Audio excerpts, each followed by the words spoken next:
মৃত্যু সংবাদ মৃত্যুর কথা কইছি, কয়েকদিন জানাতে দিতে পারবো না। তোমার সব তলে মাথা জানাতে দিতে পারবি না কেন? কইছে মরে গেছে, নিয়ে জানাতে দিতে পারবো না। ছেলের মুখটা দেখতে ইচ্ছা করে না বাবা? আজকে আসলে খুব মর্মান্তিক একটা বিষয় নিয়ে আপনাদের সকলের কাছে আমার দুঃখজনক কিছু ঘটনা বলতে চাই। বাপের চোখে চোখে রাখবি, তোরা তোর স্বাস্থ্য এত ভালো, এত খাস, তোরা এত চলে, তোকে সবকিছু চলে, বাপটারও চলে না। আজকে তোমার ছেলে আইলে মারমু, ঠিক আছে? মারমু না আব্বা? তুমি কও মারমু? এরকম করে কও আব্বা? তোমার ছেলেরে মারলে তুমি কষ্ট পাবা? হ্যাঁ, মারার কামও করছে না? একটু দেখে যেতে বলেন, দেখে যেতে বলেন।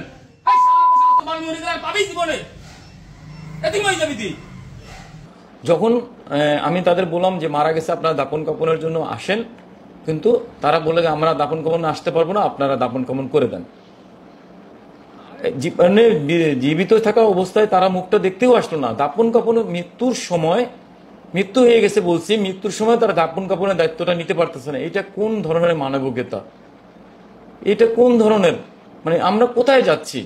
তোর বাপে মরে যেতেছে, তোর লাগে গলাটা ফাটাই বেলাইতেছে। তোর বাপে বিদ্যা শুনতে জানোস না? আহস না কেন? তোর বাপে মরে গেলে পাবি? অগো পেটটা চলে, অগো সবকিছু চলে। এক মুঠ ভাত তো আবার চিকিৎসা নাই করার, এক মুঠ ভাত দিলে কি অপরাধ হয়ে যায় কোন? সর্বশেষ আমি মানে ওনাদের এত বারবার ফোন দেওয়ার পরে, এত রিকোয়েস্ট করার পরে, অনুরোধ করার পরে তারা জানা যায় দিতে রাজি হয়েছে যে, এবং শর্ত দিয়েছে যে দাপন কাপন আমরা করব, তারা শুধু জানাজা অ্যাটেন্ড করবে। এইটা কোনো কথা? যাই হোক, ওই শর্তেই আমি আনছি, এনে আমি আসলে রাগ সামলাইতে পারি নাই। আজকে দুপুরবেলা যে পেট ফুলছে বুঝছেন, মানে কি অবস্থা, খুব খারাপ অবস্থা হয়ে গেছে। পরে আমরা নিডিল দিয়ে বাতাস বাই করছি পেট থেকে, জানেন না? খুব খারাপ অবস্থা। ফোন দে, ফোন দে, ফোন দিয়ে কি ফোন দে, কোনো কিছু কাটবো না, সব তো তোকে রেকর্ডিং করে ফেসবুকে চালাবো তোকে। এই মাস্ক খুলেন, মাস্ক খুল। বাপের তাই বিদ্যা শুনে আলাদা রাস্তায় পালাই না বাপের। হ্যাঁ, একটা বাস্তবতা দেখেন, আমি সত্যি কথা বলি, বাবা মারা যে কত নির্যাতিত হয়, এটা মানে আমি দেখে খারাপ লাগে, দেখে মানে বুঝাইতে পারবো না আপনাদের কি যে খারাপ লাগে। এবং এত এত মিথ্যা বলে, এত এত ই করে, এবং বেশিরভাগই দেখা যায় যে অর্থশালী কম আছে বা গরিব এমন না, যাদের মোটামুটি অবস্থাশালী, মধ্যবিত্ত, মোটামুটি অর্থ সম্পদ আছে, তারাও এগুলি করে এবং বাবা মারে টর্চার করে। এখন একটু ভাল লাগে আব্বা? শরীরটা একটু ভাল লাগে? 1 ঘন্টা পর পর তো আমি দেখতে যাইতেছি, বারবার এসে দেখতেছি সন্তানরাই বা আমাদের রাস্তায় ফেলে দিচ্ছে। এরকমই একটা ঘটনা আমাদের আব্দুল মালেক বাবা, আমার 6 মাস আগে আমরা তাকে মিরপুর থেকে রাস্তা থেকে তুলছিলাম। তোলার পরে 6 মাস আমার কাছে থাকার পরে, বিভিন্ন ভিডিও টিডিও বানানোর পরে, বিভিন্ন পরিচয় খোঁজার পরে তার পরিবারের সংবাদ পাই, এবং পরবর্তীতে তারা আমাদের কাছ থেকে নিয়ে যায়। নিয়ে যাওয়ার 1 সপ্তাহের মাথায় আবার মিরপুর থানা পুলিশ আমার কাছে এই বৃদ্ধ বাবাকে পৌঁছে দিয়ে যায়। এবং এই 1 বছর ধরে এই মালেক বাবার যে সন্তানরা আছে তাদের সাথে আমরা যোগাযোগ করি, ভাই যে আছে, স্বজনরা আছে, তাদের সাথে বিভিন্ন সময় যোগাযোগ করি যে আপনারা আসেন, দেখে যান, নিয়ে যান, নিতে না পারেন দেখে যান, চোখের দেখা। কিন্তু কোনো মতেই তারা আসতেছে না।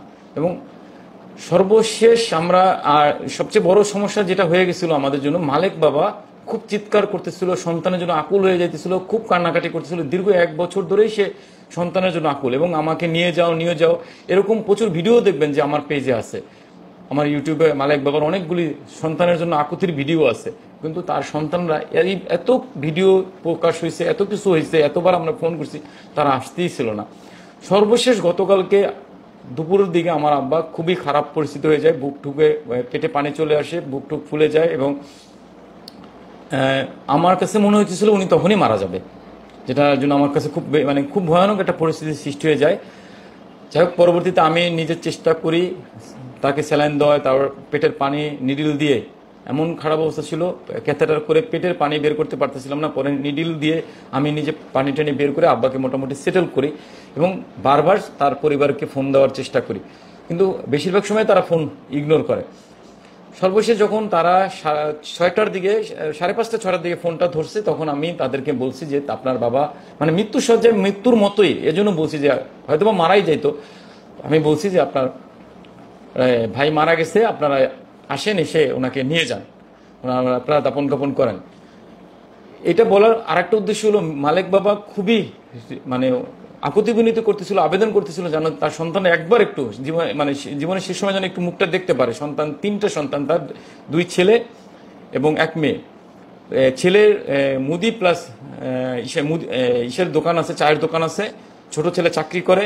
মেয়ের সম্ভবত রিসেন্ট ছাড়াছাড়ি হয়ে গেছে, কিন্তু মেয়ের অবস্থা, আমার কালকে মেয়ে আসছে পরে পোশাক পরিচ্ছদ দেখে আমার খুব একটা মনে হয় না যে সে খুব খারাপ পরিস্থিতিতে আছে। যাই হোক, তারপরে মোটামুটি একজন বৃদ্ধ বাবাকে 3 সন্তান মিলে ভরণ পোষণ দেওয়ার মতো তাদের ক্ষমতা আছে।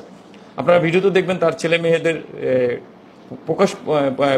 পোশাক পরিচ্ছদ দেখলে বুঝতে পারবেন তাদের অবস্থা। এবং একই সাথে এই মালেক বাবার শালা সুমন্দির আছে, তাদের অবস্থাশালী ভালো, এবং তার ভাইরা একদম যে খুব খারাপ পরিস্থিতি তাও না।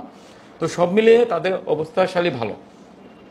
বাপটাই বুকের লেগে খালি ছেলেগুলো লেগে কান্দে সারাদিন চিকুর পারে। দেখ বেড়া, তোরে জন্ম দিছে তোর বাপে, পাগল হোক ছাগল হোক, যাও বাপ তো। আচ্ছা তোর বইয়ে বইয়ে তোর বাপে খাওয়া নেই দোকানে? আমি 170 জন মানুষ পালি। হ্যাঁ, তোর বাপের মধ্যে 170 জন আছে, কই আমার তো বাপ নাই। তুই ছোট ছেলে, তোর বাপে কই থাকে তুই জানোস না? তুই চাকরি করস, তুই ছুটি পাস না? চাকরি করে ছুটি পাস? তুই ছুটি পাস না? আর এই ঘটনাগুলো শুধু গতকালকের একটা না, এরকম বহুত ঘটনা আছে। এমনও হয়েছে যে মা মারা গেছে, আমরা সংবাদ দিছি, দাপন কাপন দিতে আসে না, সর্বশেষ আসছে, আইসে আমাদের উল্টা হুমকি দুমকি দিছে। এমনও হয়েছে যে আমরা মারা গেছে, লাশ দাপন কাপন করছি, তাদের জানাইছি, তারা আসে নাই, আইসা আমার মুখের মানে তারা উল্টা অন্যরকম করছে। তো আমরা চাইতেছি একটা জীবনের শেষ সময় একটা বৃদ্ধ মানুষ একটু ভালো জায়গায় থাকুক, ভালোভাবে চলুক, বা সন্তানদের কাছে থাকুক। আমাদের চাওয়াটা শুধু এটা। এই ভিডিওটা আপনাদের মাধ্যমে আমি সবাইকে জানাইতে চাই, হ্যাঁ আমি ওনাকে মারছি, আমি রাগের মাথায় মারছি, এবং আমার কাছে মনে হয়েছে আমার প্রতিবাদ করা উচিত ছিল, আমি প্রতিবাদ করছি। এবং আমি আমার শুভাকাঙ্ক্ষী স্যার ম্যাডাম সবাইকে অনুরোধ করব যে এরকম অন্যায় দেখলে, অন্তত বাবা মার প্রতি অন্যায় দেখলে, বাবা মা হইতে পারে পাগল, বাবা মা হইতে পারে মাথা ঠিক নাই, বাবা মা হইতে পারে কোনোদিন কিছু করে নাই, কিন্তু তার বলাই না যে জীবনের শেষ সময় সে তাকে অত্যাচার করতে হবে, টর্চার করতে হবে, তার মৃত্যুতে আসা যাবে না, তার মৃত্যুতে দাপন কাপন করবে না। এটা তো হইতে পারে না, এটা মনুষ্যত্ব না। হইতেই পারে বাবা সারা জীবনে কিছুই করে নাই, কিন্তু তারপর বাবা তো জন্ম দিচ্ছে। আমরা যে আলো বাতাস মাটি, এই যে সুখ শান্তি, সুন্দর বউ পাচ্ছি, সুন্দর স্বামী পাচ্ছি, এর আরামায়েশে চলতেছি, নাতি ছেলে মেয়ের মুখ দেখতেছি, এত অর্থ করে আয় করতেছি, কাদের দিয়ে করতেছি? সর্বশেষ ওই পাগল বাবা মা দিয়েই করতেছি। আমরা যারা বাবা মাকে পাগল বলে অত্যাচার করে, নির্যাতন করে, এটা ঠিক না। এবং আমার অনুরোধ থাকবে আমাদের স্ব স্থান থেকে সবাইকে প্রতিবাদ করা। আপনি যেখানেই দেখবেন প্রতিবাদ করুন যে না, বৃদ্ধ মানুষের গায়ে হাত দেওয়া যাবে না, বৃদ্ধ মানুষের পিতার গায়ে হাত দেওয়া যাবে না, বাপের গায়ে হাত দেওয়া যাবে না, এটা প্রতিবাদ করা উচিত। আমি আমার এবং আরেকটা অনুরোধ করতে চাই, দেশের প্রশাসনের দায়িত্বে যে স্যাররা আছেন, যারা দেশ পরিচালনার দায়িত্বে, তাদেরকে অনুরোধ করব আপনারা একটু আমাদের হেল্প করুন। এবং এই যে নির্যাতিত বাবা মা আছে, আমরা যে প্রতিবাদ করতেছি, প্রতিবাদের সহযোগিতা করা উচিত। আপনারা নইলে দিন দিন আরো বাড়বে। একটা সময় আমি আপনি আমাদের সন্তানদের দ্বারা নির্যাতিত হব যদি আমরা আজকে প্রতিবাদ না করি। একটা সময় আমি বৃদ্ধ হব, একটা সময় আপনি বৃদ্ধ হবেন, একটা সময় আপনি আপনার সন্তান দ্বারা নির্যাতিত হবেন, তখন কেমন লাগবে? আমাদের একটা বাবা বা একটা মা জীবনের সর্বোচ্চ দিয়ে, সুখ শান্তি আল্লাহ বিসর্জন দিয়ে, সমস্ত জীবনের আয় রোজগার দিয়ে সন্তানকে মানুষ করে, সন্তানকে প্রতিষ্ঠিত করে। কিসের জন্য করে? জীবনের শেষ সময় একটু ভালো থাকার আশায় করে। সেই ভালো থাকাটাই যদি না হয়, তাহলে আমরা কি মনুষ্যত্ব আছে আমাদের মধ্যে, আর আমরা কি ধর্ম পালন করি? এটা আপনাদের সকলের কাছে প্রশ্ন। এবং আমার কাছে মনে হয়েছে প্রতিবাদ করা আমার ঠিক ছিল।